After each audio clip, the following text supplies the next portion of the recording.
Hello. In this video, we will see how to create the user roles and how to assign the user roles. So for creating and assigning the user role, first we will go to the control panel. And under the control panel, the third tab which we have is the roles. So first is the create role. So first we will see how to create the roles. So for creating the role, we'll go to the role setup. So now here we can create the different roles, user roles as per the company. So for an example, if I want to create an administrative or an employee role, I can select them if it is an administrative or an employee. Then the role type, like if it is like full time or it's a limited time, we can select that. Then we have the role name, what role we have to create. For an example, we have to create it for the admin person, and then the description.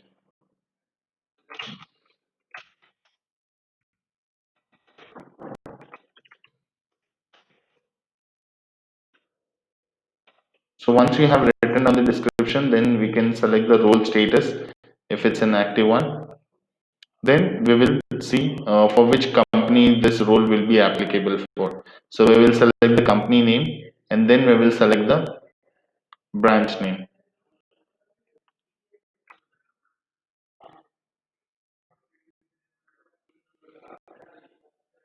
So here we have selected the role, created the role. Now here we will see we will give them the notification setting. So what under this role, if any employee or any admin person has added in this particular role, what all notification they will get. So let's take if they want to get the probation training, travel, travel training, and other notifications. So we can select that. So if any update is done, salary verification. So accordingly, as per the role, job profile, we can select them the notification, and then comes the dashboard settings. Like on this dashboard settings, like what all things they'll be able to see on the dashboard. So here we can create that. Once created, we'll click on save.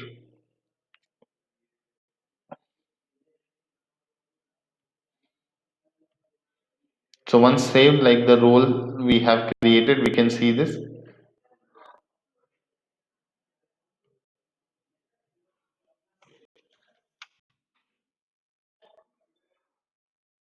Here we have created the role name,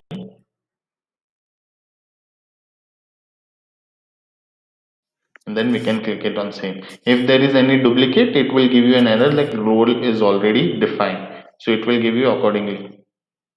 So here you can see this like the role has inserted successfully. Now as soon as you click on save, it will ask you to grant some permissions to for that particular role. So once we scroll down, so as per the different pages and different tabs we have, we can give them the permission. Like if I want to give them the entire access of master, I can just have to click on the top button, wherein I'll be able to give them the permission.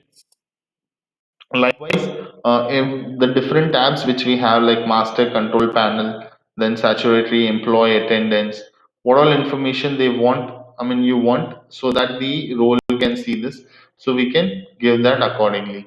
So we can select those rights, I mean we can grant them permission accordingly, and then we click on save grants. As soon as we save grants, so whenever they log in from their web portal, I mean they'll be able to see all those details, that is the rights assigned completed, you'll get that. Now here we once the role is created and once we have set it up, now we can check under the role list. So we created the role. Now if you want to check under the role list, we'll be able to see that. So this is the role which we created, admin person. Admin will manage the administrative part of the company. So that can be seen under the role list. Now once the role is created, now we can assign the role. So for assigning the role, we'll go to the assign role setup. So under the assign role, we will give it to the employees. I mean the role which we have created, we will give it to the employee. So let's take this is the employee name. I have selected the employee name, the role type, then role, I mean which role we want to give. Let's say the admin person. And then if that person is already having an alternate role, so for an example, if I am an HR of a company as well as I'm an employee for that particular organization. So if I select this option, which is alternate role, I have to select what other alternative role I have in this particular organization. So I can select that accordingly. If I am an employee, I can select employee. Then I'll click on save. If it's there is no alternative role of that person, you can uncheck this option and then you click on save. So here you will be able to see the role assigned successfully. So accordingly, the role has been assigned. Now, if you want to check the role list, I mean, whatever roles we have assigned, we go to the assigned role list, and here we can see this like what role has been assigned to which particular person. I mean, you can see this with the user ID, the role name, and the employee name. So here you will be able to get the list of all the employees to whom the role has been assigned. So in this way, you can assign the user roles and you can assign the roles to the employees. Thank you.